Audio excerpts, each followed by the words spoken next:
ባህሪ ያለው የመላእክት አለቃ ቅዱስ ሚካኤል ያደረገው ተአምር ይህ ነው።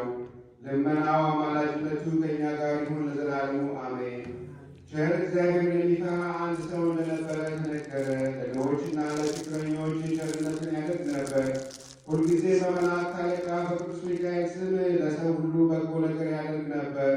የአዳም ልጆች ሁሉ ባለጋራ በጎ ነገርን የሚጠላ ሰይጣንንም ይህን ባየ ጊዜ ቀንቶ ጽኑ ደዌ ያመጣበት፣ ሽባም ሆነ ጽኑ ደዌው ታመመ።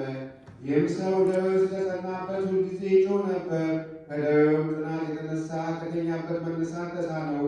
ስለዚህም ዘመዶቹን ጎረቤቶቹን ወደ መላእክት አለቃ ወደ ቅዱስ ሚካኤል ቤተ ክርስቲያን በስውር ተሸክመው እንዲወስዱት ለመናቸው። እነሱም ሰው ሳያውቅ በሌሊት ወሰዱት። እንደ ለመናቸውም የመላእክት አለቃ የቅዱስ ሚካኤል ስዕል ወዳለበት ወስደው አስቀመጡት። ከዚያ በኋላ ያ ሰው በፍጹም ልቦና ወደ ቅዱስ ሚካኤል ይማልድ ጀመር። እንዲህ እያለ ጌታ የመላእክት አለቃ ቅዱስ ሚካኤል ሆይ በእግዚአብሔር ፊት በጸሎትህ አስበኝ፣ ከአሁኑና እርዳኝ። ከዚህ ካገኘኝ ጽኑ ደዌ ፈውሰኝ፣ አድነኝ። እኔ አገልጋይ ልመናህን አምኜ መታሰቢያን ሳደርግ ኖሬአለሁና። ከልቅሶና ከጽኑ እንባ ጋር ደረቱን እየመታ እንዲህ ሲል እኩለ ሌሊት በሆነ ጊዜ በላዩ ላይ ታላቅ ብርሃን ወጣ። የመላእክት አለቃ ቅዱስ ሚካኤል ከብርሃኑ ውስጥ ሆኖ እንዲህ ብሎ ተናገረው። ከዚህ ከደዌህ እግዚአብሔር አድነዋልና ከዚህ ደዌህ ዳን። ተነስ፣ እነሆ እግዚአብሔር አድነዋል፣ ድህነትንም ሰጥቶሃል። እንግዲህ ዳግመኛ አትበድል፣ ኃጢአትንም አትስራ፣ ከዚህ የበለጠ እንዳያገኝህ። ይህንን ብሎት እጁ ዘርግቶ ሁለንተናውን ዳስሶ እግዚአብሔር ፈጽሞ አድነዋልና ተነስተህ ሂድ አለው። ከእንቅልፉ በነቃ ጊዜ ቀንቶ በእግሩ ተነስቶ ሄደ።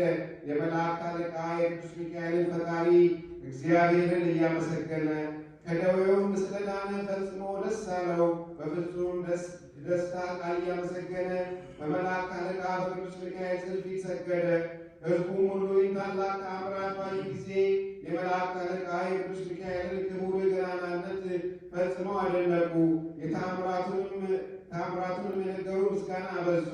የመላእክት አለቃ የቅዱስ ሚካኤል ተአምር ያዩትን ሁሉ ለሰው ሁሉ ነገሩ። ያ ያዳነውም ሰውም ከቀድሞ ይልቅ በጎ ሥራን አበዛ። እስኪሞትም ድረስ በየወሩ በ12 ቀን መታሰቢያ ማድረጉን አላስታጎለም። የቸርነትና የይቅርታ መልእክተኛ በሚሆን በመላእክት አለቃ በቅዱስ ሚካኤል አማላጅነት ወደ መንግሥተ ሰማያት ገባ። እኛንም የክብር ባለቤት ጌታ በመላእክት አለቃ በቅዱስ ሚካኤል አማላጅነት ከኃጢአት ሞት ያድነን፣ ከክፉ ከመከራ ዘመን ይሰውረን፣ መንግሥተ ሰማያትን ያውርሰን። ከዚህ ዓለም በሚመጣውም ዓለም የሕይወትን ተስፋ ያድለን። አሜን።